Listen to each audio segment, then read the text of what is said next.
और आप सभी को पता होना चाहिए कि आपके एग्ज़ाम में 10 नंबर के बहुविकल्पी प्रश्न भी पूछे जाते हैं। और यदि आप लोग प्रावैधिक कला को अच्छी तरीके से उसकी रचनाओं को सीखना चाहते हैं, तो आपको इस वीडियो के डिस्क्रिप्शन बॉक्स में एक प्लेलिस्ट का लिंक मिल जाएगा। उस प्लेलिस्ट में आपको प्रावैधिक कला की ढेर सारी वीडियोज़ मिलेगी, जिनसे आप लोग बहुत कुछ अभी सीख सकते हैं, ठीक है?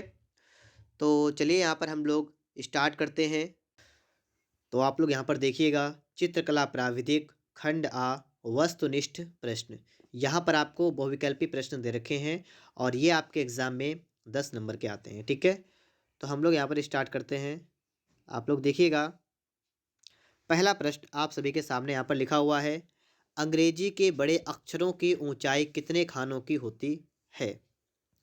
आप बताएंगे 7 खानों की ऊंचाई होती है, ठीक है? तो आपका बा ऑप्शन करेक्ट होगा। अंग्रेजी के बड़े अक्षरों की ऊंचाई 7 खानों की होती है। दूसरा प्रश्न आपका है, अक्षर एम और डब्ल्यू की चौड़ाई कितने खानों की होती है? 5 खाने, ठीक है? करेक्ट आंसर क्या हो जाएगा? 5 खाने। एम और डब्ल्यू के लिए 5 खाने। प्रत्येक दो अक्षरों के बीच कितने खानों का रिक्त स्थान छोड़ते हैं? आप बताएंगे 1 खाने का रिक्त स्थान छोड़ते हैं। तो यहाँ पर आपका बा ऑप्शन बिल्कुल राइट आंसर होगा, ठीक है? 1 खाने का रिक्त स्थान छोड़ेंगे। तिरछे अक्षरों में वाक्य लिखते समय अक्षरों का झुकाव कितने अंश का होता है? 75 अंश का होता है, ठीक है? यहाँ पर जितने भी प्रश्न आपको दे रखे हैं, आपके एग्जाम के लिए काफ़ी ज़्यादा इंपॉर्टेंट हैं। तो आपको वीडियो में लास्ट तक ज़रूर बने रहना है, ठीक है? आगे बढ़ते हैं यहाँ पर हम लोग। अगला प्रश्न आप लोग यहाँ पर देखेंगे। प्रश्न आपका है, अक्षर जे की रचना किस अनुपात में करते हैं? तो आप बताएंगे यहाँ पर 7:3 के अनुपात में करते हैं, ठीक है? तो आपका करेक्ट आंसर ऑप्शन नंबर आ हो जाएगा, ठीक? 7:3। म्यूजिक शब्द की रचना करने हेतु कुल खानों का अनुपात क्या होता है? तो क्या होगा इसके लिए? 22:7, ठीक है? 22:7। मापनी से संबंधित आपके लिए यहाँ पर प्रश्न रखे हुए हैं। प्रश्न आपका है 7 नंबर, साधारण मापनी पर कितने प्रकार के माप दिखाए जा सकते हैं? देखिए, आप लोग ध्यान रखेंगे अच्छी तरीके से। अगर साधारण मापनी की बात हो रही होगी, तो आप बताएंगे सिर्फ 2 प्रकार के माप दिखाए जा सकते हैं, ठीक है? 2 प्रकार के। और अगला प्रश्न आपका है, विकर्ण मापनी पर लगातार कितने माप दिखाए जा सकते हैं? तो विकर्ण की बात की जाएगी तो आप बताएंगे 3 प्रकार के माप दिखाए जा सकते हैं। दोनों प्रश्नों को अच्छी तरीके से याद रखिएगा। आगे चलते हैं हम लोग। यहाँ पर आप लोग देखिएगा, अगला प्रश्न आ चुका है कि निरूपक भिन्न में अंश होता है हर से। तो जो निरूपक भिन्न होती है, उसमें अंश जो होता है वो छोटा होता है, ठीक है? तो आप क्या बताएंगे? ऑप्शन नंबर सी आपका करेक्ट आंसर हो जाएगा, सा, ठीक है? छोटा होता है, अंश हर से छोटा होता है, ठीक है? और अगला प्रश्न है, निरूपक भिन्न का अंश सदैव रखा जाता है तो 1। तो आप समझ सकते हैं कि इसका अंश सदैव 1 रखा जाता है और छोटा भी होता है। दोनों बातें आपको पता होनी चाहिए। अगला प्रश्न आपका यहाँ पर है, विकर्ण मापनी द्वारा निम्नलिखित में से कितनी नापें यूनिट अंकित कर सकते हैं? आप इससे पहले अभी समझ चुके थे थोड़ा पहले कि जो आपकी विकर्ण मापनी होती है, उसके द्वारा हम 3 प्रकार की मापें मतलब कर सकते हैं, 3 टाइप। तो यहाँ पर आप देखिएगा, विकर्ण मापनी की बात की गई है तो 3। तो 3 कहाँ पर आपका है? पहले वाले में। तो यहाँ पर आपका पहला वाला ऑप्शन जो है बिल्कुल राइट आंसर आपका यहाँ पर हो जाएगा, ठीक है? इसके बाद आगे आप लोग यहाँ पर देखेंगे, अगला प्रश्न आपका यहाँ पर है। इस प्रश्न को आप देखिएगा। प्रश्न आपका है 12 नंबर के 4 वर्ग से में 64 वर्ग मीटर को प्रदर्शित करता है, तो इसकी निरूपक भिन्न बताइए। तो यहाँ पर आप लोग अच्छे तरीके से समझ लीजिएगा, क्योंकि ये आपका डाउट जो है वो आपका कहीं पर भी अच्छी तरीके से क्लियर नहीं हो पाएगा। बहुत से लोग गलत बता रहे हैं, ठीक है? तो आप यहाँ पर सीखिएगा, 4 वर्ग सेमी है, 64 वर्ग मीटर को प्रदर्शित करता है, इसकी निरूपक भिन्न क्या होगी? सबसे पहले एक छोटा सवाल मैं आपको बता रहा हूँ। अगर आपसे कहा जाए 3 सेंटीमीटर जो है, ये आपका 1 मीटर के बराबर है। 3 सेंटीमीटर 1 मीटर के बराबर है, तो आप बताइएगा इसकी निरूपक भिन्न क्या होगी? तो निकालने का तरीका ये है, छोटी वाली माप जो आपकी होती है वो आप ऊपर रखेंगे 3 सेंटीमीटर, ठीक है, और बड़ी माप आप नीचे रखेंगे 1 मीटर। फिर आपको पता है 3 सेंटीमीटर तो यही रहेगा, लेकिन 1 मीटर में 100 सेंटीमीटर होता है। तो यहाँ पर आपका सेंटीमीटर से सेंटीमीटर कट जाएगा और 3 × 3 और ये आपका आएगा 33.33। तो यहाँ पर आप समझ सकते हैं आपका आ गया 1/33.33। ये आपकी हो गई निरूपक भिन्न। थोड़ी देर पहले भी आपने देखा था कि आपसे कहा गया था कि निरूपक भिन्न का अंश हर से कैसा होता है, तो देखिए छोटा भी हो गया। दूसरी बात ये प्रश्न था कि निरूपक भिन्न का अंश सदैव होता है, सदैव 1 होता है, तो आप ये भी देख सकते हैं। ये मैंने आपको सिंपल सा एक सवाल बता दिया। अब जो आपका सवाल है ना, उसको लगाने का तरीका देख लीजिएगा सिर्फ। देखिएगा यहाँ पर 4 वर्ग सेमी 64 वर्ग मीटर को प्रदर्शित करता है। देखिए 4 वर्ग सेमी आपका जो लिखा है, इसका वर्गमूल निकाल दीजिएगा। 4 वर्ग सेमी का वर्गमूल, तो 4 किसका वर्ग होता है? 2 का। और सेमी, वर्ग सेमी का मतलब इसका वर्गमूल करेंगे तो सिर्फ आपका आएगा सेमी, ठीक है, क्या आएगा? सेमी। और 64 वर्ग मीटर, 64 किसका वर्ग होता है? 8 का। और वर्ग मीटर मतलब मीटर स्क्वायर, इसका वर्गमूल तो सिर्फ मीटर आ जाएगा। तो यही बात हो गई है, जो आपके लिखा है 4 वर्ग सेमी 64 वर्ग मीटर को प्रदर्शित करता है, तो आपने 4 को कर दिया 2, वर्ग सेमी को हमने सेमी कर लिया, तो ये इसका वर्गमूल हो गया। 64 जो आपका होता है उसका वर्गमूल 8 हो जाएगा और वर्ग मीटर का मीटर। तो हमारा निकल के आ गया 2 सेंटीमीटर बराबर 8 मीटर। हमें निकालनी क्या है? निरूपक भिन्न निकालनी है। छोटी वाली माप ऊपर रखेंगे 2 सेंटीमीटर, बड़ी वाली माप नीचे रखेंगे 8 मीटर। वही तरीका लगाएंगे, मैं आपको बता चुका हूँ पहले ही। 2 सेंटीमीटर तो ऊपर आ गया, 8 मीटर है तो इसको सेंटीमीटर में चेंज कर लीजिएगा। तो 8 और गुणा में देखिए 1 सेंटीमीटर में 1 मीटर में 100 सेंटीमीटर होते हैं, तो इस तरीके से आपका इतना हो जाएगा। आप यहाँ पर सेंटीमीटर से सेंटीमीटर काट देंगे, 2 से काटेंगे, 2 चौका 8, ऊपर आपका बचा 1, नीचे आपका आ गया 400, बस। और यही आपका आंसर आएगा, ठीक है। जो बहुत से लोग जो हैं ऐसे ही निकाल के ले आ रहे हैं बिना बताए कुछ, ठीक है। लेकिन यहाँ से आप लोगों का डाउट बिल्कुल क्लियर हो गया होगा। अगला सवाल आप सीखेंगे तो और भी अच्छी तरीके से आप सीख पाएंगे। और आपका हर एग्ज़ाम में, मतलब हर बार जो है ये प्रश्न आपके एग्ज़ाम में ज़रूर पूछा जाता है कि निरूपक भिन्न कैसे निकालेंगे। और बहुत से बच्चे गलती कर देते हैं, आपको गलतियाँ नहीं करनी है, ठीक है। अगला प्रश्न आप लोग यहाँ पर सीखिएगा। प्रश्न आपका अगला यहाँ पर क्या लिखा हुआ है, ठीक है, इसको देखिएगा। प्रश्न नंबर 13, 9 वर्ग सेमी 144 वर्ग मीटर को प्रदर्शित करता है तो निरूपक भिन्न होगी।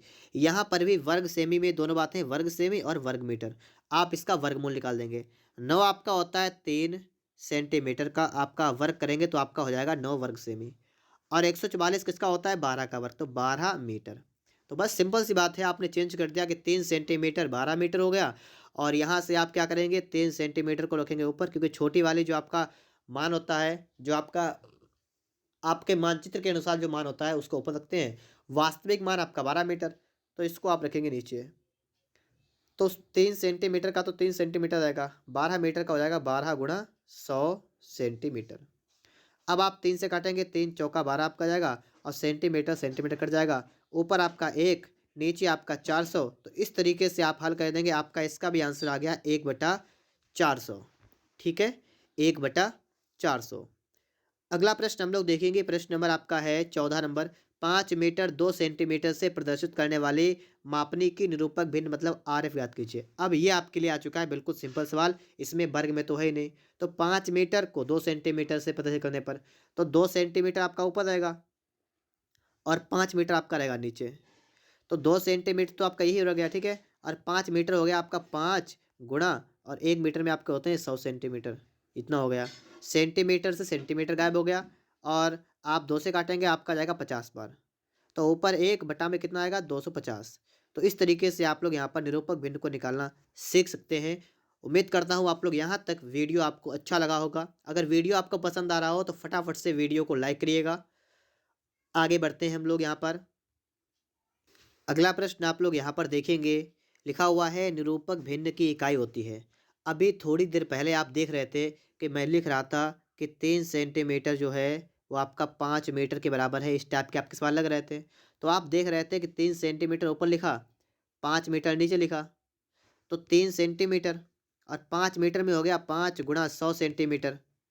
और आपका हुआ क्या, सेंटीमीटर से सेंटीमीटर गया कट, आपका बच्चा कितना, 3 से और कट जाएगा, तो मतलब मात्रक तो चला गया। तो इसका मतलब ये हुआ कि ना तो मीटर, ना किलोमीटर, ना मिलीमीटर, ना सेंटीमीटर, कोई सा मीटर नहीं, मतलब कुछ नहीं नहीं होती है। ठीक है, सिंपल सी बात है, मैंने इसीलिए आपको बताया है ताकि आपको अच्छी तरीके से क्लियर हो जाए कि निरूपक भिन्न की कोई इकाई होती ही नहीं है। ठीक है, अगला प्रश्न आपका यहाँ पर है कि समपरिमाण मापनी बनाने में प्रयुक्त 3 रेखाओं का कोण क्या होता है। समपरिमाण, तो इसके लिए आप ध्यान रखेंगे 30 अंश, 60 अंश और 90 अंश। ठीक है, तो आपका यहाँ पर दा जो है बिल्कुल राइट आंसर होगा, 30, 60, 90। आगे देखिएगा, तो अब आप लोग यहाँ पर देखिएगा, आपका प्रश्न है कि 5 सेमी बराबर 3 मीटर प्रदर्शित करने वाली विकर्ण मापने की निरूपक भिन्न क्या हो जाएगी, ये आपको बताना है। तो 5 सेमी बराबर 3 मीटर, तो आपका जो आर एफ निकलेगा, निरूपक भिन्न आपकी जो निकलेगी वो आपकी हो जाएगी, छोटी वाली माप ऊपर रखेंगे, कितनी है 5 सेंटीमीटर, और अपान में कितना हो जाएगा 3 मीटर। तो देखिए 5 सेंटीमीटर अपान में आपका हो जाएगा 300 मीटर, क्योंकि 300 सेंटीमीटर, ठीक है, क्योंकि इसको हम सेंटीमीटर में चेंज करते हैं। ये तो कट गया, 5 से आप काटेंगे, एक बार जाएगा, जाएगा 5 छक्का 30, 0, 1/60 निकल के आ जाएगा, 1/60, मतलब ऑप्शन नंबर आपका जो सा वाला है ये आपका बिल्कुल करेक्ट आंसर बन जाएगा। ठीक है, तो इतने ढेर सारे सवाल लगाने के बाद अब आप लोगों का एक भी डाउट नहीं बचा होगा कि निरूपक भिन्न आखिर कैसे निकालते हैं। एक बचा हुआ है, देखिएगा, 1 मीटर बराबर 2.5 सेंटीमीटर, तो इसके निरूपक भिन्न क्या होगे, जो छोटी वाली माप उसको ऊपर रखेंगे 2.5 सेंटीमीटर, अपान में कर देंगे 1 मीटर। आपको पता है कि देखिए 2.5 सेंटीमीटर तो यही रहेगा, 1 मीटर में आपका होता है 100 सेंटीमीटर, तो सेंटीमीटर कट गया, पॉइंट रहोगे बट्टे में आपका एक जीरो बढ़ जाएगा, क्या बढ़ेगा, एक आपका जीरो यहाँ पर आ जाएगा, और 25 से काटोगे, 25 चौका 100, एक जीरो लगा था, तो 1/40, 1/40 आपका सा वाला जो है बिल्कुल राइट आंसर हो जाएगा, 1/40 आपका यहाँ पर निकल के आ जाएगा। ठीक है, इसके बाद आप आगे देखेंगे यहाँ पर, अब क्षेत्रफल और दीर्घवृत्त से संबंधित आपके सामने सवाल आ चुके हैं। 19 नंबर है, एक आकृति के बराबर दूसरी आकृति बनाने का अर्थ है दूसरी आकृति को क्षेत्रफल में क्या करना, एक आकृति के बराबर, देखिए बात को आप सही से समझिएगा तो आप समझ जाएंगे, एक आकृति के बराबर दूसरी आकृति बनाने का मतलब क्या है कि दूसरी आकृति को क्षेत्रफल में समान बनाना। जैसे मान लीजिए मैंने बहुत से सवाल पढ़ाए हैं कि एक वृत्त के क्षेत्रफल के बराबर वर्ग कैसे बनाएं, तो उनमें होगा क्या, उनमें दोनों के क्षेत्रफल कैसे होंगे, बराबर होंगे। तो यही बात आपसे यहाँ पर कही गई है। ठीक है, तो समान बना हो जाएगा। आप अगर सीखना चाहते हैं तो आप लोग इस वीडियो के डिस्क्रिप्शन बॉक्स में जाइएगा, वहाँ से आप लोग प्लेलिस्ट की लिंक मिलेगी और वहाँ से आप लोग ढेर सारे वीडियोज़ देख सकते हैं, आप एग्ज़ाम में बहुत अच्छा स्कोर कर पाएंगे। देखिएगा यहाँ पर 20 नंबर आपका प्रश्न यहाँ पर लिखा है कि एक समकोण त्रिभुज के समकोण बनाने वाली भुजाओं पर बने वर्गों का योग क्षेत्रफल में विकर्ण पर बने वर्ग का कितना होता है। तो ये आप बताएंगे बराबर होता है। कैसे बराबर होता है, आपने पढ़ी होगी पाइथागोरस प्रमेय। पाइथागोरस प्रमेय क्या होता है कि एक समकोण त्रिभुज होता है और इसके विकर्ण जो आपका होता है इस पर बना होता है एक वर्ग, और इन दोनों भुजाओं पर एक वर्ग बना होता है, तो इन दोनों का जो आपका योग होता है वो तीसरे वाले के योग के बराबर होता है, समान होता है। तो आप यहाँ पर बता देंगे, आपका आ वाला ऑप्शन बिल्कुल करेक्ट आंसर हो जाएगा। वीडियो को लास्ट तक देखिएगा, वीडियो जितनी बड़ी हो एक बार देख लीजिएगा, पेपर में 10 नंबर समझ जाएगा, आप लोग बहुत आसान तरीके से ला सकते हैं जो आपके विकल्प में आएंगे।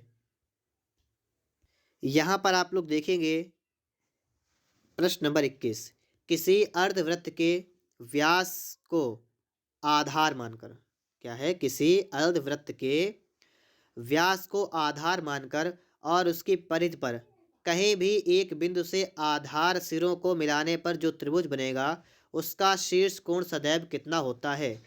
देखिए अभी आप बात नहीं समझ पाए होंगे, मैं आपको बता रहा हूँ। ठीक है, देखिएगा, एक अर्धवृत्त मान लीजिए आपने इस तरीके से एक अर्धवृत्त बना दिया, बन गया ये अर्धवृत्त। ठीक है, इसका ये हो गया केंद्र। सवाल ये कह रहा है किसी अर्धवृत्त के व्यास को आधार मानकर, अब आप क्या करें, आप इस वाले व्यास को मान लें कि ये आपका हो गया आधार। ठीक है, उसकी परिधि पर कहीं एक बिंदु से, मान लीजिए हमने एक बिंदु ये कह लिया यहाँ से, उसके सिरों को मिलाने पर, इसके सिरों को मिला लीजिए इस तरीके से, तो आपका जो त्रिभुज बनेगा उसका शीर्ष कोण ये कितना होगा, तो आप याद रखिएगा हमेशा 90 अंश का होगा। ठीक है, हमेशा कैसे भी आप एक त्रिभुज की रचना कर लें आपका 90 डिग्री आ जाएगा। ठीक है, आगे देखिएगा। अगला प्रश्न आपका है, किसी आयत के बराबर एक वर्ग बनाने के लिए आयत की लंबी तथा छोटी भुजा का कौन सा अनुपात ज्ञात करते हैं। ये आपसे पूछा गया है, तो आप इसके लिए याद रखेंगे मध्यानुपाती अनुपात आप ज्ञात करते हैं। आपका ए है बिल्कुल करेक्ट आंसर, मध्यानुपाती ज्ञात करते हैं। ठीक है, आयत के बराबर वर्ग कैसे बनाते हैं चाहे तो आप सीख सकते हैं। ठीक है, मैंने सिखा दिया है, इस वीडियो के डिस्क्रिप्शन बॉक्स में लिंक दिया गया है, वहां पर आप देख सकते हैं, आराम से आपको पता लग जाएगा। दो वृत्तों के क्षेत्रफल के अंतर के बराबर एक वृत्त बनाने के लिए कौन सा त्रिभुज का उपयोग किया जाता है। तो इसके लिए हम लोग किसका उपयोग करते हैं, समकोण त्रिभुज का उपयोग करते हैं। ठीक है, तो आपका यहाँ पर दा वाला जो ऑप्शन है ये आपका बिल्कुल राइट आंसर हो जाएगा, ऑप्शन दा। आगे देखिएगा, एक त्रिभुज का क्षेत्रफल उसके आधार और ऊंचाई के गुणनफल का कितना भाग होता है। अगर आपको पता है त्रिभुज का क्षेत्रफल कितना होता है, नहीं पता है, देखिएगा त्रिभुज का क्षेत्रफल होता है 1/2 गुणा आधार। ठीक है, और गुणा में आप करेंगे ऊंचाई, ये आपका होता है सूत्र 1/2 आधार गुणा ऊंचाई। और यहाँ पर आपसे कहा गया है एक त्रिभुज का क्षेत्रफल उसके आधार ऊंचाई के गुणनफल कितना होता है, तो आधार ऊंचाई गुणनफल का कितना 1/2 होता है, मतलब आधा होता है। ठीक है, बात को समझिएगा, इसलिए आपका यहाँ पर बा जो है ये बिल्कुल राइट आंसर बन जाएगा। चलते हैं आगे। तो यहाँ पर आप लोग देखिएगा, प्रश्न आपका 25 है, किसी आयत के बराबर त्रिभुज बनाते समय यदि त्रिभुज का आधार आयत के आधार के बराबर रखा गया है तो उसकी ऊंचाई से कितना गुना होगा। फिर से बात समझिए क्या करा है यहाँ पर, किसी आयत के बराबर त्रिभुज बनाते समय यदि त्रिभुज का आधार आयत के आधार के बराबर रखा गया है तो उसकी ऊंचाई से कितने गुना होगा। आप बताएंगे 2 गुना। मैंने एक रचना आपको सिखाई है, ठीक है, कि किसी आयत के क्षेत्रफल के बराबर एक त्रिभुज कैसे बनाते हैं। तो उसमें क्या करना पड़ता है, सबसे पहले हमें एक आयत बनाना पड़ता है, फिर हमें आयत की ऊंचाई जो आपकी होती है ना, आयत की चौड़ाई, उसको हमें क्या करना डबल करना पड़ता है, और डबल करने के बाद एक लाइन कर देंगे। और इस तरीके से आप कहीं से भी मतलब बना दें एक त्रिभुज, तो आपका वो त्रिभुज जो बनेगा उसका जो आपका क्षेत्रफल होगा वो आपका इस आयत के क्षेत्रफल के बराबर होगा। तो ऊंचाई को आप ध्यान रखेंगे कितना करेंगे, डबल करना पड़ता है। तो बस यही है, आप चाहें तो देख सकते हैं। ठीक है, सीख भी लीजिएगा। आगे आपसे कहा गया है कि दीर्घवृत्त में कितनी नाभियां होती हैं, तो आप बताएंगे 2। ठीक है, कितनी होती हैं, 2। स्पर्श रेखा दीर्घवृत्त में किसे स्पर्श करती है, तो आप बताएंगे वक्र को स्पर्श करती है। ठीक है, वक्र को। आगे आप लोग यहाँ पर देखेंगे रचनात्मक ठोस ज्यामिति, तो इसमें देखिएगा ये सब प्रश्न आपके आए हुए हैं। ठीक है, इंपॉर्टेंट है, और ऐसे ही प्रश्न आपके एग्जाम में आएंगे भी। निम्न में से किस ठोस में आयताकार फलक होते हैं। आयताकार फलक की बात की गई तो आप याद रखेंगे समपार्श्व में होते हैं, आयताकार फलक होते हैं। ठीक है, यदि आधार HP के समांतर है तो किसी पंचभुजाकार प्रिज्म समपार्श्व का अनुविच्छेद क्या होगा, समपंचभुज होगा। ठीक है, क्योंकि पंचभुजाकार है तो इसका अनुच्छेद होगा, कैसा होगा, समपंचभुज होगा। एक घन के कितने फलक होते हैं, 6 फलक होते हैं। आपको पता है घन कैसा होता है, इस तरीके से एक वर्ग आपका और एक और वर्ग बना लीजिएगा, और इस तरीके से आपका क्या होता है, घन होता है। एक बॉक्स टाइप का होता है जिसके चारों तरफ के 4 और ऊपर नीचे के 2। जैसे आप एक कमरे के अंदर पहुंच जाइए, कमरे की छत और नीचे फर्श और चारों तरफ जो आपकी दीवारें होती हैं, तो 4 उधर और ऊपर नीचे 2, 6। इसलिए आप ध्यान रखेंगे एक घन में कितने फलक होते हैं, 6। ठीक है, अगला प्रश्न आपका यहाँ पर क्या लिखा हुआ है, अगला प्रश्न आपका यहाँ पर है कि घन का प्रत्येक फलक किस आकार का होता है। देखिए घन है तो घन जो होता है आप समझ जाएगा, उसका एक फलक वर्ग के समान होता है, तो प्रत्येक फलक कैसा होगा, वर्गाकार आपका हो जाएगा। तो इसलिए आपका यहाँ पर सा वाला करेक्ट होगा, वर्गाकार। त्रिभुजाकार समपार्श्व के कितने पार्श्व होते हैं। देखिए त्रिभुजाकार है तो इसलिए 3 होंगे। ठीक है, ध्यान रखिएगा त्रिभुजाकार में कितने, 3। किसी भी समपार्श्व का पार्श्व किस आकार का होता है, जो समपार्श्व होता है उसका पार्श्व किस आकार का होता है? समपार्श्व में आप याद रखिएगा आयताकार होता है, ठीक है। समपार्श्व का जो आपका पार्श्व होता है कैसा होता है? आयताकार होता है। अगला प्रश्न आपका है कि त्रिभुजाकार समपार्श्व के सिरे का आकार क्या है? तो आप बताएंगे त्रिभुजाकार, ठीक है, क्योंकि त्रिभुज के आकार का है तो त्रिभुजाकार हो जाएगा। अगर आपको वीडियो साफ ना दिख रही हो तो आप लोग वीडियो की क्वालिटी को थोड़ा सा बढ़ा लीजिएगा, आपको साफ दिखने लगेगा। यहाँ पर आप लोग देखिएगा प्रश्न नंबर 35, निम्नलिखित में से किस ठोस में त्रिभुजाकार फलक होते हैं? किस ठोस में त्रिभुजाकार फलक होते हैं? सोचे स्तंभ में, ठीक है, इसको आप याद रखिएगा, सोचे स्तंभ। किसी शंकु का आधार किस आकार का होता है? शंकु का आधार कैसा होता है? आपको पता होना चाहिए, जो आपने देखी होगी कि बर्थडे जब होता है ना, तो जो आपकी टोपी जो आती है टोपी, तो इस तरीके से होती है शंकु के आकार की। तो उसमें नीचे आपका जो है कैसा होता है? वृत्ताकार आपका आकार होता है, ठीक है। यही बात आपसे पूछी गई है तो आप बताएंगे वृत्ताकार। यदि बेलन का एक सिरा वृत्ताकार है तो दूसरा सिरा होगा, जब एक सिरा वृत्ताकार है तो दूसरा वृत्ताकार। आपने देखा होगा बेलन कैसा होता है, इस तरीके से आपने बेलन का चित्र देखा होगा बना हुआ, इस तरीके से आपने देखा होगा, ठीक है। तो ये बेलन हो गया। तो बेलन का दोनों सिरे कैसे होते हैं? वृत्ताकार होते हैं, ठीक है। आगे आपसे प्रश्न कहा गया है, प्रश्न में क्या है कि पंचभुजाकार सूची स्तंभ में कुल कितने त्रिभुजाकार पार्श्व होते हैं? कितने होते हैं? 5, ठीक है। सूची स्तंभ है इसलिए इसमें पंचभुजाकार है तो कितने होंगे आप बताएंगे? 5। किसी गोले का उत्सेद व अनुविच्छेद क्या होगा? तो ये आपका हो जाएगा वृत्त अपान वृत्त, ठीक है, याद रखेंगे। वृत्त और बट्टा में भी आप वृत्त लिख देंगे। क्षैतिज समतल पर अपने सिरे पर खड़े बेलन का उत्सेद कैसा होगा? तो आप बताएंगे आयताकार हो जाएगा। कैसा होगा? आयताकार, ठीक है, आयताकार। आगे आप लोग देखेंगे, आगे प्रश्न आपके लिए आ चुका है कि यदि एक त्रिभुजाकार समपार्श्व अपने सिरे पर क्षैतिज समतल पर खड़ा है तथा सिरे की एक भुजा ऊर्ध्वाधर समतल के समांतर है तो उसका अनुविच्छेद होगा। तो ये आपका हो जाएगा त्रिभुजाकार। कैसा हो जाएगा? त्रिभुजाकार हो जाएगा। शंकु तथा बेलन का पार्श्व किस आकार का होता है? शंकु और बेलन का पार्श्व कैसा होता है? वक्राकार होता है। कैसा होता है? वक्राकार, मतलब वक्र के आकार का होता है। एक घन के कितने कोर होते हैं? कितने कोर माने किनारे। जैसे घन आपने देखा इस तरीके से आपका घन होता है, तो इस तरीके से आपका यहाँ पर घन बन गया है, ठीक है, इस तरीके से आपका होता है। कोर का मतलब आप लाइनें गिनिएगा, जैसे देखिएगा 1 2 3 4, 4 आगे, फिर 5 6 7 8 और एक 9 10 11 12। तो ये आपके हो गए किनारे या कोर। कितनी हो गई? 12, ठीक है। यहाँ तक क्लियर हुआ? आगे देखते हैं। यहाँ पर आप लोग देखिएगा प्रश्न नंबर 44 आ चुका है। निम्नलिखित में से किस ठोस में त्रिभुजाकार फलक होते हैं? उसका नाम है पिरामिड, ठीक है। पिरामिड जो होता है इसमें त्रिभुज के आकार के फलक होते हैं। एक वर्गाकार प्रिज्म में कितने आयताकार फलक होते हैं?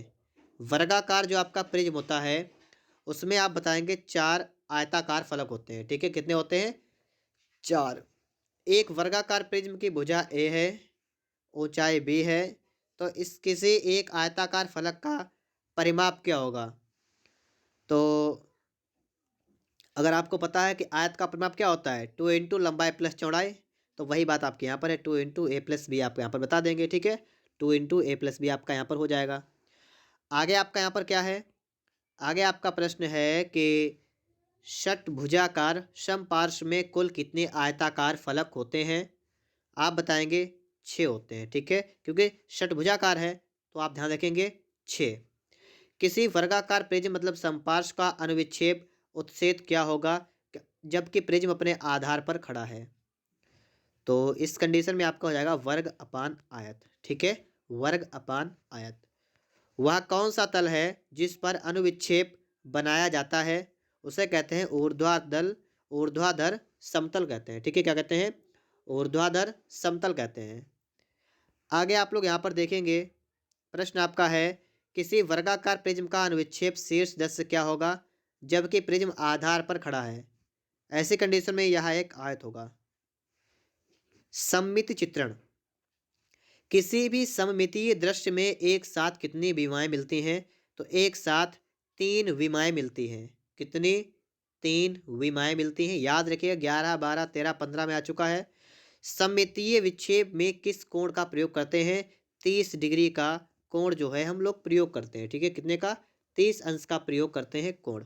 अगर आपको प्रावैधिक कला की अच्छी तरीके से तैयारी अभी करनी है, ठीक है, तो आप लोग एक काम करिएगा, इस वीडियो के डिस्क्रिप्शन बॉक्स में आपको एक प्लेलिस्ट का लिंक मिलेगा और आप लोग जब उसको ओपन करेंगे तो आपको वहाँ पर ढेर सारी वीडियोज मिलेंगी रचनाओं वाली। अगर आप उन्हें सीख गए तो आपका स्कोर बहुत अच्छा हो जाएगा। यहाँ पर आप लोग देखिएगा, मकान बनवाने में प्रयुक्त एक साधारण ईंट का सम्मुख दृश्य क्या होगा? सामने से देखेंगे तो कैसे दिखेगी? आयत। ठीक है, आयत। सममिति चित्र में छिपे हुए पार्श्वों को कौन सी रेखा द्वारा दिखाना चाहिए? तो इन्हें गहरे बिंदुदार, ठीक है, रेखाओं के द्वारा दिखाना चाहिए। गहरी। सममिति चित्रण में वस्तु का प्रत्येक माप निर्दिष्ट माप के अनुसार कैसा होता है? तो ये बराबर होता है। ठीक है, बराबर। सममिति चित्रण में एक घन के तीनों किनारे जो एक ठोस समकोण बनाते हैं, एक दूसरे के साथ कितने अंश का कोण बनाते हैं? 120 अंश का कोण बनाते हैं। ठीक है, 120 अंश का कोण बनाते हैं। आगे आपसे कहा गया है कि सममिति सेमी शुद्ध सेमी से होता है, तो कैसा होता है? शुद्ध सेमी से छोटा होता है। यदि सममिति चित्रण में एक संदूक के आधार की लंबाई 6 इंच है तो उसके ढक्कन की लंबाई कितनी होगी? तो ढक्कन की लंबाई भी 6 इंच होगी। ठीक है। यदि लकड़ी के ब्लॉक अक्षर एल की ऊंचाई 7 सेमी, चौड़ाई 4 सेमी, मोटाई 1 सेमी है तो लकड़ी के डंडों की काट क्या होगी? तो इसकी काट क्या होगी? 1 वर्ग सेमी। ठीक है। और अगर आप लोगों ने ये नहीं सीखा है, एल कैसे बनाते हैं, टी कैसे बनाते हैं, ठीक है, एफ कैसे बनाते हैं, एच कैसे बनाते हैं, इन 4 अक्षरों को सीख लीजिएगा क्योंकि एग्जाम में बहुत बार कोई ना कोई इन्हीं में से आपको मिल जाता है, कोई ना कोई एक अक्षर बनाने के लिए आता है। सममित चित्र 16 नंबर का। तो ये चारों चित्र जो आपके इंपॉर्टेंट थे मैंने वीडियो बना दी है। ठीक है, आप देख सकते हैं, लिंक आपको मिल जाएगा उसका। आगे देखिएगा, 60 नंबर में आपका लिखा हुआ है कि सममिति चित्र बनाने से पहले कौन सी रेखा पहले खींचते हैं? तो सबसे पहले आधा रेखा खींची जाती है। ठीक है, चलिए आगे देखते हैं इसके बाद। तो यहाँ पर आप लोग देखिएगा, अभी आप लोग 60 प्रश्न को समाप्त कर चुके हो, वहाँ से आपका बेसिक एकदम बिल्कुल रेडी हो चुका होगा। अब यहाँ पर आपको और भी प्रश्न यहाँ पर मिलेंगे फटाफट से। ठीक है, तो अब आपको वही प्रश्न हो सकता है मिले, रिवीजन आपका अच्छी तरीके से हो जाएगा। तो इन्हें फटाफट से देख लीजिएगा, इसके बाद में आप एग्ज़ाम में एक भी प्रश्न नहीं छोड़ेंगे। देखिएगा, पहला प्रश्न आपका क्या लिखा हुआ है, आप पढ़ चुके हैं पहले।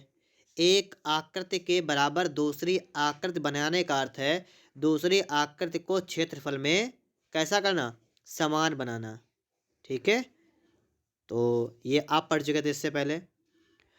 दूसरा प्रश्न आप लोग यहाँ पर देखिएगा, प्रश्न आपका है कि एक आयत या वर्ग का क्षेत्रफल ज्ञात करने के लिए गुणा करते हैं। तो गुणा करते हैं, किससे गुणा करते हैं? भुजा को भुजा से गुणा करते हैं। अब कभी कभी पेपर में क्या होता है, वो यहाँ पर पूछ लेते हैं कि आयत का क्षेत्रफल क्या होगा, वर्ग का क्षेत्रफल क्या होगा। तो देखिए, वर्ग का क्षेत्रफल क्या होता है? भुजा गुणे भुजा। ए अगर हम भुजा कह लें तो भुजा गुणे भुजा हो जाएगा। और आयत का क्षेत्रफल क्या होता है? लंबाई गुणे चौड़ाई। और लंबाई चौड़ाई होती क्या है? होती तो भुजा ही है। तो भुजा की भुजा में गुणा कर देते हैं, तो उससे वर्ग का क्षेत्रफल भी आ जाएगा और आयत का क्षेत्रफल भी आ जाएगा। इसलिए पेपर में भुजा को भुजा से लिख दिया गया। ठीक है, तो आप बिल्कुल भी कंफ्यूज मत होइएगा, आप समझ गए होंगे बात को। अगला प्रश्न आपका यहाँ पर क्या है, प्रश्न नंबर 3 है कि एक ही आधार पर समान ऊंचाई वाले यदि 2 त्रिभुज बने हों तो वे क्षेत्रफल में होते हैं। कैसे होते हैं? एक ही आधार पर, एक आधार है, ठीक है, समान ऊंचाई वाले 2 बने हैं त्रिभुज। एक इस तरीके से बना है, एक बना है आपका इस तरीके से आपका बना है, और एक बना आपका इस तरीके से है। और आपसे कहा यह गया है कि दोनों का आधार एक है, इनकी ऊंचाई जो है, जितनी इनकी हाइट जो है, हाइट ये भी दोनों की एक है और आधार भी एक है। तो इनका क्षेत्रफल कैसा होगा? तो इनका क्षेत्रफल भी समान होगा। बात को आप ध्यान रखेंगे, ठीक है, क्योंकि आयत जो आपका त्रिभुज होता है उसका क्षेत्रफल होता है आधार गुणा ऊंचाई। दोनों का आधार बराबर, दोनों की ऊंचाई बराबर, इसका मतलब दोनों के क्षेत्रफल भी बराबर हो जाएंगे। सूत्र भी याद रखिएगा, त्रिभुज का क्षेत्रफल 1/2 गुणे आधार गुणा ऊंचाई होता है, ठीक है, याद रखेंगे आप लोग। यहाँ पर आपसे कहा गया है 4 नंबर प्रश्न आपका है कि यदि एक आयत की लंबाई 2 डेसीमीटर, चौड़ाई 2 सेमी हो तो उसका क्षेत्रफल कितना हो जाएगा, ये आपको बताना है। देखिए, दो 2 सेमी लिखा हुआ है, ठीक है, तो डेसीमीटर लिखा हुआ यहाँ पर है, तो kilo hecto deca union deci centi milli, तो 1 डेसीमीटर में 10 सेंटीमीटर होते हैं। 1 डेसीमीटर जो होता है उसमें कितने होते हैं, 10 सेंटीमीटर होते हैं। तो 2 डेसीमीटर में कितने हो जाएंगे, 20 सेंटीमीटर। तो 20 तो आपका हो गया ये आयत की लंबाई, और 2 सेमी हो गई चौड़ाई, और आपको निकालना है क्षेत्रफल। क्षेत्रफल क्या होता है, लंबाई गुणा चौड़ाई, तो 2 × 10 कितना आएगा, 2 × 20, ठीक है, 2 कितना करेंगे 20, तो कितना आएगा 40, ठीक है, तो 40 आपका हो जाएगा। आपका यहाँ पर घा वाला जो है बिल्कुल राइट आंसर होगा, और एक बात 40 सेमी स्क्वायर होगा, ठीक है, ये भी आप ध्यान रखिएगा, कोई क्षेत्रफल आपका होता है हमेशा स्क्वायर में होता है बात। अगला प्रश्न आप यहाँ पर देखेंगे, 7 डेसीमीटर लंबी और 4 सेमी चौड़ी आयत में 2-2 सेमी की भुजा के वर्ग बनेंगे, कितने वर्ग बनेंगे। आपसे यहाँ पर ये कहा गया है 7 डेसीमीटर लंबी है, इसका मतलब 1 डेसीमीटर में 10 सेंटीमीटर होते हैं, तो 7 में हो गए 70 सेंटीमीटर, ठीक है, और 4 सेमी चौड़ी आयत है, तो 4 से गुणा कर देंगे, ठीक है, तो आपका क्षेत्रफल कितना आ गया, 280 सेमी स्क्वायर, ये आपका आयत का आ गया क्षेत्रफल। इन्होंने कहा है कि 2-2 सेमी की भुजा के कितने वर्ग बनेंगे, तो एक वर्ग का क्षेत्रफल कितना हो गया, 2-2 सेमी, मतलब 2 × 2 कितना आपका 4 सेमी स्क्वायर आपका हो गया एक वर्ग का क्षेत्रफल। आपको टोटल निकालना है वर्ग, तो इसके लिए आपको 280 में 4 से भाग कर देना है, 4×7=28, मतलब 70 आ गया। यहाँ पर ऑप्शन आपका गलत है, ठीक है, क्योंकि हमने सवाल को बिल्कुल अच्छी तरीके से देख के लगाया है, सवाल बिल्कुल सही लगा हुआ है, ऑप्शन यहाँ पर नहीं है, तो इसलिए आपका जो है 70 ही होगा। एक त्रिभुज का आधार से 6 सेमी है, ऊंचाई 2 सेमी है, इसका क्षेत्रफल बताइएगा। ये सवाल आपके एग्जाम में आ जाते हैं, ठीक है, इसलिए बता रहा हूँ मैं आपको यहाँ पर, ठीक है। त्रिभुज का क्षेत्रफल होता है 1/2 गुणा आधार 6, ऊंचाई 2, बस ये होता है। 2 से आपका 2 चला जाएगा, आपका बचा कितना 6, तो यहाँ पर आपका आ जाएगा ये 06 वाला आपका करेक्ट आंसर यहाँ पर आपका बन जाएगा। अगला सवाल आपका यहाँ पर लिखा हुआ है 7 नंबर की, एक समांतर चतुर्भुज और आयत का क्षेत्रफल उस दशा में समान होता है यदि बराबर हो। तो यदि क्या बराबर हो, आधार बराबर हो और ऊंचाई भी बराबर हो, तो समांतर चतुर्भुज का जो क्षेत्रफल होगा वो आयत के क्षेत्रफल के बराबर हो जाएगा, ठीक है। एक समकोण त्रिभुज के समकोण बनाने वाली भुजाओं पर बने वर्गों का योगफल क्षेत्रफल में विकर्ण पर बने वर्ग का कितना भाग होता है। ये प्रश्न आपका पहले आ चुका है कि जो दो भुजाओं पर वर्ग बनता है वो विकर्ण पर बने वर्ग के बराबर होता है, बिल्कुल बराबर मतलब समान होता है, इसलिए आपका यहाँ पर का जो है वो करेक्ट आंसर बन जाएगा, ठीक है, आप लोग समझ गए होंगे यहाँ पर, ठीक है। यहाँ पर आपका प्रश्न लिखा हुआ है कि किसी अर्धवृत्त के व्यास को आधार मानकर और उसकी परिधि पर कहीं भी एक बिंदु से आधार सिरों को मिलाने पर जो त्रिभुज बनेगा उसका शीर्ष कोण सदैव कितना होता है। 90 डिग्री मैं आपको बता चुका हूँ कि अगर आपके पास कोई एक अर्धवृत्त है और इसका आधार वही रहने दीजिए और आप इससे कहीं पर भी एक त्रिभुज बना दीजिएगा, तो ये कितने का होगा, 90 डिग्री का होगा। तो पहले आप लोग पढ़ चुके थे, कोई प्रॉब्लम आपको यहाँ पर नहीं होगी। 2006 में आ चुका है कि वृत्त का क्षेत्रफल क्या होता है, मतलब क्षेत्रफल पूछ भी लिया आता है, ठीक है, ये बात भी आपको पता होनी चाहिए। तो क्या होता है, वृत्त का क्षेत्र होता है πr²। क्या होता है, πr²। पाई का मान कितना होता है, 22/7 और r², तो 22/7 r² माने त्रिज्या का स्क्वायर, तो ये आपको यहाँ पर दे रखा है, ठीक है, 22/7 r², मतलब यहाँ पर घा वाला आपका बिल्कुल सही है। आगे देखिएगा, वृत्त के कोई भी दो व्यास अनुपात में एक दूसरे के कितने होते हैं। तो ये कैसे होते हैं, समान। देखिए ये आपका कोई वृत्त है, ये आपका कोई भी वृत्त है, इसका ये है व्यास, ठीक है, ये तो आपका व्यास हो गया, और इन्होंने कहा है कोई दो व्यास अनुपात में कैसे होंगे? तो चाहे आप व्यास ऐसे खींचिए, चाहे आप व्यास इस तरीके से खींचिएगा, बराबर होंगे ना, इसलिए आपका समान हो जाएगा यहाँ पर। आगे देखिएगा, आगे आपको यहाँ पर क्या बताया गया है कि 3 सेमी व्यास के वृत्त के बराबर एक आयत दी हुई है। इस आयत का आधार यदि वृत्त की त्रिज्या का 3/7 गुना है तो ऊंचाई ज्ञात कीजिए। तो यहाँ पर आप लोग देखिएगा, ये सवाल आपको थोड़ा लॉन्ग है, ठीक है, लेकिन मैं आपको बता दे रहा हूँ, ठीक है, कैसे लगेगा। आप चाहें तो सीख लें। 3 सेमी व्यास का एक वृत्त के बराबर एक आयत दी हुई है। एक आपका वृत्त है, इस वृत्त का व्यास कितना है? यह आपका है 3 सेंटीमीटर। कितना है? 3 सेंटीमीटर इसका व्यास है। तो अगर मैं आपसे कहूँ इसकी त्रिज्या कितनी हो जाएगी, तो इसकी त्रिज्या कितनी होगी? 3/2, व्यास की आधी हो जाएगी। 3/2 आपकी इसकी त्रिज्या हो जाएगी सेंटीमीटर, ठीक है। और एक आयत के बराबर है, तो मैं इस तरीके से बनाता हूँ एक आयत, ठीक है। अब आगे देखिएगा, इस आयत का आधार यदि वृत्त की त्रिज्या का 3 सही 1/7 गुना है, तो इसका आधार कितना है? त्रिज्या का 3 सही 1/7 गुना। त्रिज्या कितनी है? 3/2, और इसका कितना है? 3 सतह 21, 22/7 गुना, 22/7। इतनी आपका क्या है? ये आपकी है चौड़ाई, ठीक है। तो ऊंचाई ज्ञात कीजिए, तो ये आपको निकालनी है इसकी ऊंचाई। आयत में मतलब वही आपकी चौड़ाई, वही आपको निकालनी पड़ेगी। क्या करेंगे? वृत्त का क्षेत्रफल जितना होगा उतना आयत का क्षेत्रफल होगा। वृत्त के क्षेत्रफल का फार्मूला क्या होता है आपको ये पता होना चाहिए। क्या होता है? पाई आर स्क्वायर। तो पाई का मान 22/7, और आर स्क्वायर कितना आपका है? 3/2 का स्क्वायर, मतलब 3/2 गुणा 3/2, ये आपका हो गया बराबर। और आयत का क्या होगा? लंबाई चौड़ाई। तो लंबाई तो आपकी हो गई 3/2 गुणा 22/7, और ये आपका होगा एच। 3/2 से आपका ये कट गया, 22/7 से आपका ये कट गया, आपका एच कितना बचा है? 3/2, मतलब 1.5। तो आपका 1.5 सेमी आपका आ जाएगा यहाँ पर, खा वाला आपका बिल्कुल राइट आंसर बन जाएगा। ठीक है, बात को समझ गए आप लोग यहाँ पर। आगे देखिएगा, इसके बाद में क्या लिखा हुआ है कि 6 समबाहु त्रिभुजों के द्वारा एक समषट्भुज के 6 बराबर भाग करने पर प्रत्येक त्रिभुज का शीर्ष कोण कितना हो जाएगा? तो आप बताएंगे 60 अंश का हो जाएगा। इस बात को आप अच्छी तरीके से याद रखेंगे। किसी आयत के बराबर एक वर्ग बनाने के लिए आयत की लंबी और छोटी भुजा का कौन सा अनुपात ज्ञात करते हैं? मध्य अनुपात ज्ञात करते हैं। तो इसके लिए आपका यहाँ पर क्या हो जाएगा? आप पहले भी इसको देख चुके हैं एक बार।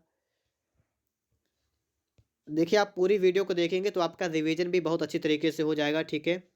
दो वृत्तों के क्षेत्रफल के अंतर के बराबर एक वृत्त बनाने के लिए कौन से त्रिभुज का उपयोग किया जाता है? ये भी आ चुका है पहले, इससे समकोण त्रिभुज का उपयोग किया जाता है। किसी दीर्घवृत्त के बाहर बराबर वृत्त बनाने के लिए दोनों आधे आधे अक्षों का कौन सा अनुपात ज्ञात करते हैं जो कि अभीष्ट वृत्त की त्रिज्या के समान है? तो आप बताएंगे मध्यानुपात ज्ञात करते हैं, ठीक है, मध्यानुपात ज्ञात कर लेते हैं। अगला प्रश्न आपका यहाँ पर लिखा हुआ है कि समान अर्धवृत्तों द्वारा वृत्त के 6 संभाग करने के लिए उपयोग किया जाता है। क्या उपयोग किया जाता है? वृत्त की त्रिज्या को, ठीक है। पूछा क्या गया? समान अर्धवृत्तों द्वारा वृत्त के 6 संभाग करने के लिए किसका उपयोग करेंगे हम लोग? त्रिज्या का उपयोग करेंगे। विकर्ण के समांतर रेखाएं खींचकर एक समांतर चतुर्भुज के यदि 6 संभाग किए जाते हैं तो 4 आकृतियां समलंब चतुर्भुज बनाती हैं। शेष 2 आकृतियां क्या बनाएंगी? आप बताएंगे त्रिभुज बनाएंगे, ठीक है। क्या बनाएंगी? त्रिभुज। अगला है, यदि किसी आयत के बराबर समचतुर्भुज बनाने पर यदि समचतुर्भुज का लंबा विकर्ण आयत के आधार का दोगुना है तो उसका छोटा विकर्ण आयत की ऊंचाई का कौन सा भाग होगा? तो आप बताएंगे समान, ठीक है। किसी समबाहु त्रिभुज का बाह्य कोण कितना होता है? समबाहु त्रिभुज का बाह्य कोण कितना होता है? तो समबाहु त्रिभुज आपका है, इसका आंतरिक कोण कितना होता है? एक मिनट, क्या रखा है? किसी समबाहु त्रिभुज का बाह्य कोण कितना होता है? जैसे इस तरीके से आपका ये आपका हो गया समबाहु त्रिभुज, और इसका आपसे पूछा गया बहिष्कोण, तो ये अंदर वाला कोण होता है 60 अंश का, तो बाहर वाला कितना हो जाएगा? 120 अंश का हो जाएगा, ठीक है। तो इसलिए आप यहाँ पर बताएंगे 120 अंश, ठीक है। इस वाली बात को आप लोग ध्यान रखेंगे, ठीक है। आगे देखिए क्या लिखा हुआ है कि दीर्घ अक्ष और लघु अक्ष एक दूसरे को जिस कोण पर काटते हैं वह क्या होता है? वह होता है 90 डिग्री, ठीक है। तो घा आपका यहाँ पर हो जाएगा। दीर्घ वृत्त में कितनी नाभियाँ होती हैं, ये आप पहले पढ़ चुके हैं, 2 होती हैं, ठीक है, 2। आगे है कि दीर्घ वृत्त की नाभियों को सदा लिखते हैं, तो कैसे लिखते हैं, तो आप बताएंगे नंबर 1 नंबर 2 करके, ठीक है, इस तरीके से ना 1 और ना 2, ठीक है, इस तरीके से हम लोग नाभियों करते हैं, नाभि 1 नाभि 2, इस तरीके से, ठीक है। 24 नंबर आपका यहाँ पर लिखा हुआ, एक दीर्घ वृत्त में का खा दीर्घक्ष और गा घा लघु अक्ष हैं। का खा को ज्यों ज्यों छोटा करते जाते हैं गा घा उसी अनुपात में होता जाता है। तो कैसा होता जाएगा, तो ये बड़ा होता जाएगा, ठीक है, एक को छोटा करेंगे दूसरा बड़ा होता जाएगा, ठीक है, यहाँ पर आपका खा होगा। यदि दीर्घवृत्त की नाभियाँ एक दूसरे के निकट आते आते एक बिंदु पर आकर मिल जाएं तो उस दीर्घवृत्त के स्थान पर क्या बन जाता है, आप बताएंगे व्रत बन जाता है, ठीक है। वीडियो में लास्ट तक बने रहिएगा, अभी अच्छे अच्छे प्रश्न आपके और भी आगे बचे हुए हैं, ठीक है, जो आपके एग्जाम में मिलने के पूरे चांसेस बनेंगे, तो थोड़ी देर ध्यान रखिएगा यहाँ पर, ठीक है। देखिएगा आगे, देखिएगा आप लोग यहाँ पर, अविलंब वह रेखा है जो दीर्घ वृत्त के किसी स्पर्श बिंदु पर बनी हुई स्पर्श रेखा के साथ बनाती है, तो ये आप बताएंगे समकोण, ठीक है, क्या बताएंगे, समकोण। स्पर्श रेखा दीर्घ वृत्त में किसे स्पर्श करती है, तो ये जो आपकी है ये वक्र को स्पर्श करती है, ठीक है।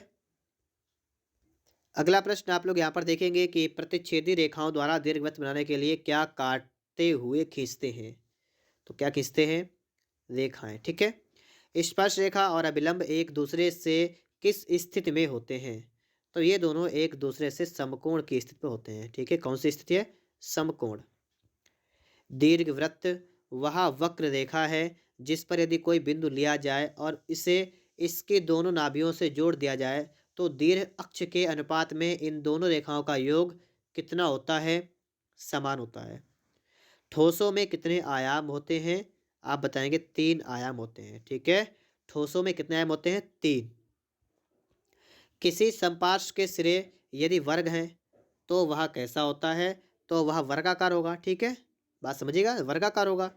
उस ठोस को क्या कहते हैं जिसमें 2 सिरे होते हैं, तो उसे हम लोग कहेंगे समपार्श्व, ठीक है, समपार्श्व कहते हैं जिसमें 2 सिरे होते हैं। किसी समपार्श्व के दोनों सिरों के केंद्रों को मिलाने वाली रेखा को क्या कहते हैं, अक्ष कहते हैं, ठीक है। किसी समपार्श्व के दोनों सिरों के केंद्रों को मिलाने वाली रेखा क्या कहते हैं, अक्ष।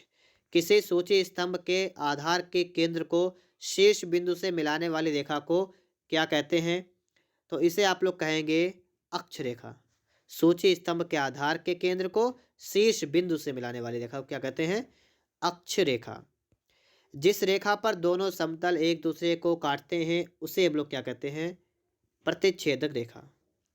त्रिभुजाकार समपार्श्व के दोनों सिरे क्या होते हैं, त्रिभुजाकार है तो त्रिभुज होंगे, ठीक है। सूची स्तंभ के सभी फलकों के शीर्ष कौन से बिंदु पर मिलते हैं, तो ये मिलते हैं शिरोबिंदु पर, ठीक है, शिरोबिंदु पर मिलते हैं। किसी आयत की एक भुजा को अक्ष बनाकर घूर्ण करने से क्या बनता है, तो घूर्ण करने से क्या बनेगा, बेलन, ठीक है। किसी आयत की एक भुजा को अक्ष बनाकर उसके चारों ओर घुमाएं और तो बेलन के आकार की आपका जो है मतलब बेलन बन जाएगा एक तरीके से। आगे आपका लिखा हुआ है कि एक समकोण त्रिभुज की लंब भुजा को अक्ष बनाकर घूर्णन करने से क्या बनता है। किसी समकोण त्रिभुज की लंब भुजा जो होती है मतलब इस तरीके से आप देखिए समकोण हो गया और इसकी लंब जो भुजा ये वाली है इसके चारों तरफ घूम जाएगा, तो आप घूमेंगे तो आपको इस तरीके से मिल जाएगा। इस तरीके से क्या होता है आप सब लोग समझ गए होंगे, यहाँ पर देखिएगा, ठीक है, शंकु आपका लिखा हुआ है ना, तो यहाँ पर आप समझ सकते हैं शंकु बन जाएगा। सूची स्तंभ के पार्श्वों का आकार क्या होता है, तो इसका जो आकार आपका होता है ये त्रिभुजाकार होता है, ठीक है। सूची स्तंभ के समपार्श्व का आकार क्या होता है, त्रिभुज होता है। समपार्श्व के पार्श्वों का आकार क्या होता है, अभी था सूची स्तंभ और अगला है समपार्श्व, दोनों में देखिएगा क्या है, ठीक है। तो समपार्श्व की बात की जाएगी तो आप क्या बताएंगे, आयताकार होता है, ठीक है, आयत होता है। याद रखिएगा आप पहले भी पढ़ चुके हैं और अब फिर से आपके लिए यहाँ पर आ रहा है फटाफट से, ठीक है, रिवीजन आपका अच्छी तरीके से यहाँ पर हो रहा होगा। वीडियो अगर आपको पसंद आ रहा हो तो वीडियो को लाइक और चैनल को सब्सक्राइब अभी फटाफट से कर लीजिएगा। यदि वर्गाकार समपार्श्व में 4 पार्श्व हैं तो घन में कितने पार्श्व होते हैं, घन की बात की गई है, घन में 6 आपके फलक होते हैं तो 6 पार्श्व आपके हो जाएंगे। यदि ईंट एक ठोस है तो फुटबॉल कौन सी आकृति है? बताइएगा। यदि ईंट जो है वो एक ठोस में आती है तो फुटबॉल भी आपकी ठोस आकृति में ही यहाँ पर आएगी। ठीक है। गेंद में वक्र पृष्ठ है। गेंद की बात की जाएगी कि वक्र पृष्ठ कितने हैं, तो आप बताएंगे एक। एक, ठीक है। दीवार पृथ्वी पर लंब है, तो दीवार तो पृथ्वी दीवार पर क्या है? दीवार कैसी है? पृथ्वी पर लंब है। तो पृथ्वी दीवार पर क्या है? तो इसका जवाब आप देंगे यहाँ पर क्षैतिज। ठीक है। ये तो आपकी पृथ्वी क्षैतिज है और इस पर ये दीवार आपकी है लंब। ठीक है। इसके बाद आगे आप लोग यहाँ पर देखेंगे, अगला आपका प्रश्न है कि लांबिक प्रक्षेप के प्रथम कोण में अनुविक्षेप कहाँ से दिखाई देता है? तो ये आपका दिखाई देता है ऊपर से। कहाँ से? ऊपर से। आगे देखेंगे आप लोग, लांबिक प्रक्षेप के प्रथम कोण में उत्सेद दिखाई देता है। तो उत्सेद की अगर हम बात करेंगे तो आप बताएंगे सामने से दिखाई देता है। लांबिक प्रक्षेप के प्रथम कोण में पक्षोत्सेद दिखाई देता है। ये कहाँ से दिखाई देता है? तो ये आप बताएंगे बराबर से दिखाई देता है। ठीक है। देखिए, थोड़े प्रश्न जब निकलेंगे उसके बाद में आपको बहुत अच्छे प्रश्न मिलने वाले हैं। ठीक है। तो बने रहेगा वीडियो में लास्ट तक। थोड़े प्रश्न बचे हैं उनको भी देख लीजिएगा। ठीक है। लगभग 30-40 प्रश्न भी आपके और बचे हुए हैं। क्षैतिज समतल के ऊपर जो तल स्थित होता है उसे हम लोग क्या कहते हैं? ऊर्ध्वाधर समतल। ये आप पढ़ चुके हैं अभी पहले। सममित चित्र में किसी ठोस के कितने आयाम दिखाई देते हैं? तो आप बताएंगे 3 आयाम दिखाई देते हैं। और अब आपके सामने आ चुके हैं सममित वाले प्रश्न, मतलब जो आप पढ़ भी चुके हैं पहले से। रिवीजन फटाफट करिएगा, एक प्रश्न आपको मिलने वाला है इसमें से। सममित के आगे लिखा है, सममिति मापनी पर शुद्ध सेमी की रेखा आधार से कितने अंश के कोण पर होती है? 45 के कोण पर होती है शुद्ध सेमी। ठीक है। कितना कोण आपका हो जाएगा? 45 डिग्री। सममित दूरियां प्राप्त करने के लिए कहाँ से कहाँ तक प्रक्षेप खींचे जाते हैं?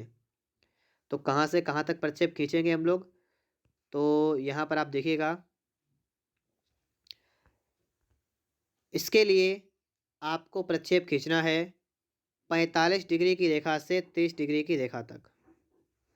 सममित चित्र में एक ठोस में कोण बनाने वाले तीनों किनारे क्षैतिज समतल पर कितने अंश पर झुके होते हैं? 30 डिग्री पर। ठीक है। 30 डिग्री पर। सममित चित्र में एक ठोस में कोण बनाने वाले तीनों किनारों को कहते क्या हैं? तो इन तीनों किनारों का नाम क्या होता है? सममिति अक्ष होता है। ठीक है। सममिति अक्ष। सममित चित्र में ली गई दूरियां लंबाई में शुद्ध दूरी के अनुपात में कितनी छोटी होती हैं?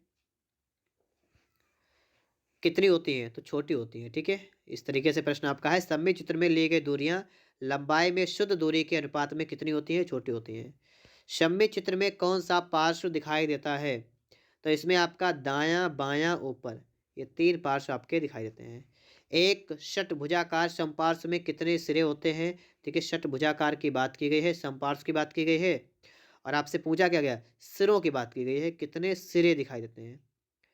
तो सिरे कितने हैं? तो आप बताएंगे 2 सिरे दिखाई देते हैं। ठीक है। इसके बाद में आगे आप लोग यहाँ पर देखेंगे, अगला है कि एक पंचभुजाकार सूची स्तंभ में कितने पार्श्व दिखाए जाते हैं? अब सूची स्तंभ की बात की गई है और कैसा है? पंचभुजाकार। तो आप बताएंगे 5। ठीक है। सूची स्तंभ कितने? 5। और समपंच वो पंचभुजाकार समपार्श्व में कितने पार्श्व दिखाए जाते हैं? तो समपार्श्व की बात की जाएगी तो आप क्या बताएंगे? 5। ठीक है। क्या बताएंगे आप? 5। पार्श्व की बात की जाएगी तो यहाँ पर भी 5, सूची स्तंभ में भी, समपार्श्व में भी कितने? 5। एक आयताकार समपार्श्व का कौन सी स्थिति में सममिति चित्र बनाना संभव नहीं होता है? तो ऐसी कौन सी कंडीशन है? तो आप बताएंगे क्षैतिज कंडीशन में। सममित चित्र में छिपे हुए पार्श्वों को कौन सी रेखा द्वारा दिखाना चाहिए? तो इन्हें हमें दिखाना चाहिए किस रेखा के द्वारा? गहरी बिंदुदार। ठीक है। गहरी बिंदुदार रेखा के द्वारा दिखाना चाहिए। त्रिभुजाकार समपार्श्व के क्षैतिज सममित चित्र में छिपे हुए पार्श्वों के लिए कुल कितनी बिंदुदार रेखाएं बनेंगी? तो इसके लिए 3 बनेंगी रेखाएं, 3। रोमन अक्षरों में PRJS की मोटाई अन्य अक्षरों की तुलना में कितनी रहती है? तो ये आपकी कम रहती है। ठीक है। रोमन अक्षरों में जो है मोटाई कैसी होती है? कम रहती है। ठीक है। इसके बाद हम लोग यहाँ पर देखेंगे, हमारे लिए आ चुका है 65 नंबर प्रश्न आपका है यहाँ पर। ठीक है। इसको देखिएगा, क्या है कि ब्लॉक प्रिंटिंग में आधुनिक शैली के देवनागरी लिपि को किस यंत्र में से लिखते हैं? तो सरकंडे की कलम से लिखते हैं। फिलहाल ये प्रश्न आपके एग्जाम में इस टाइप का नहीं आता है, ठीक है। लेकिन चलिए देख लेते हैं फटाफट से इनको भी। तिरछे अक्षरों की लेखन शैली को हम लोग क्या कहते हैं? तिरछे अक्षर कहते हैं इटैलिक, ठीक है। क्या कहते हैं? इटैलिक। ध्यान रखेंगे। यहाँ पर आपसे कहा गया है कि ब्लॉक प्रिंटिंग में गॉथिक शैली में एल के बाद डब्ल्यू लिखना हो तो एल के बाद कितने वर्ग छोड़ने चाहिए? तो इसमें आप बताएंगे कोई नहीं, ठीक है। ए वी ए और ए वाई ए के बीच कितने वर्ग छोड़ना उपयुक्त रहेगा? इनके बीच में भी एक मत छोड़िएगा, ठीक है, एक भी मत छोड़िएगा। और आगे देखिएगा, यदि अक्षरों की लंबाई 30 मिमी ली है तो पंक्तियों के बीच कम से कम कितनी दूरी रखना उपयुक्त है? तो कितनी दूरी आपकी सही रहेगी? 10 mm, ठीक है। तिरछे अक्षरों की चारों रेखाओं के बीच कितना अनुपात रखना उपयुक्त होता है? तो इसके लिए 2:3:2 का अनुपात रखना जो है उचित होता है, ठीक है। इसके बाद तिरछे अक्षरों को कितने अंश पर झुकाकर लिखना उपयुक्त होता है? तो इनके लिए आप बताएंगे कितना? तो 85 डिग्री, ठीक है। तिरछे अक्षर लिखते समय अक्षरों से अक्षरों तथा शब्दों के बीच की दूरी कितनी रखते हैं? तो इसके लिए हम लोग दूरी कैसे रखते हैं? समान दूरी रखते हैं, ठीक है। कितनी दूरी? एक समान दूरी रखते हैं। ब्लॉक प्रिंटिंग में गॉथिक शैली में यूनिटी शब्द लिखने के लिए कितने ब्लॉक बनाना उपयुक्त होगा? तो ब्लॉक कितने? 23। 1 मीटर का 1,000वां भाग है। तो 1 मीटर का 1,000वां भाग क्या है? मिलीमीटर। कैसे? देखिए 1 मीटर में कितने होते हैं? 1,000 होते हैं मिलीमीटर, ठीक है। mm समझिएगा, mm होते हैं, ठीक है। 1 मीटर में 1,000, तो हजारवां भाग क्या होगा? मिलीमीटर हो जाएगा। 1 किलोमीटर का 100वां भाग क्या है? 1 किलोमीटर का 100वां भाग आपसे पूछा गया है, तो आप क्या बताएंगे? Decametre. Kilo, hecto, deca, union. तो किलोमीटर से यहाँ तक आएंगे आप लोग, ठीक है। तो इसका 100वां भाग कौन सा है? डेकामीटर। निरूपक भिन्न के द्वारा वास्तविक दूरी का अनुपात जिससे प्रकट होता है वह क्या होता है? जिससे प्रकट होता है, तो उसे क्या कहते हैं? उसे कहते हैं मानचित्र की दूरी, ठीक है। क्योंकि निरूपक भिन्न के बारे में आपको बता चुके हैं। ऊपर रखेंगे आप लोग मानचित्र की दूरी, अपान में वास्तविक दूरी रखेंगे, ठीक है। आदर्श मापने की लंबाई लगभग अथवा निकटस्थ किसके कितने सेमी रहनी चाहिए? आदर्श मापने की लंबाई जो होती है कितने सेंटीमीटर? तो चलिए हम लोग इसके बारे में फटाफट से यहाँ पर बात कर लेते हैं, ठीक है। इसके लिए आप बताएंगे 15 सेंटीमीटर। तिरछे अक्षरों में वाक्य लिखते समय अक्षरों का झुकाव कितने अंश का होता है? अब जो आपको प्रश्न मिलने वाले हैं वो आपके सब इंपॉर्टेंट प्रश्न आपके हैं, ठीक है। तो आप यहाँ पर क्या बताएंगे? आप बताएंगे तो यहाँ पर आपका हो जाएगा 75 अंश, ठीक है। क्योंकि यहाँ पर इन्होंने सही से नहीं रखा है, 70 लिख दिया है। तो आप क्या बताएंगे? आप बताएंगे 75 अंश। आप इससे जो पहले प्रश्न आपके सामने एक बार आ चुका है ना, वहाँ पर आपका 75 अंश ही बिल्कुल राइट आंसर था, ठीक है। तो इसीलिए आपका यहाँ पर 75 अंश ही आपका होगा। अगला आपका है 79 नंबर। क्या लिखा हुआ है कि साधारण मापनी पर कितने प्रकार के माप दिखाए जाते हैं? तो साधारण की बात करेंगे तो आप क्या बताएंगे? आप बताएंगे साधारण में सिर्फ 2, ठीक है। क्या बताएंगे? 2। तो इसके लिए आपका यहाँ पर क्या हो जाएगा?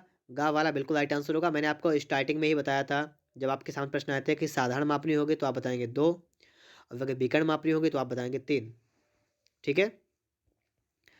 विकर्ण मापनी द्वारा निम्नलिखित में से कितनी मापें यूनिट अंकित करते हैं? तो विकर्ण मापनी है, 3 हो जाएंगे, तो आपका पहला वाला बन जाएगा का वाला, ठीक है। कौन सा बनेगा? का आपका यहाँ पर बिल्कुल राइट आंसर बन जाएगा। आगे आपके सामने वही सवाल आ चुके हैं जो मैं आपको पहले बता चुका हूँ। रिवीजन के तौर पर फटाफट से देखिएगा। 4 वर्ग सेमी 64 वर्ग मीटर। 4 वाले कर लेंगे आप लोग 2 सेमी। 64 वाला आपका हो जाएगा 8 मीटर, क्योंकि इसका वर्गमूल निकाल दिया।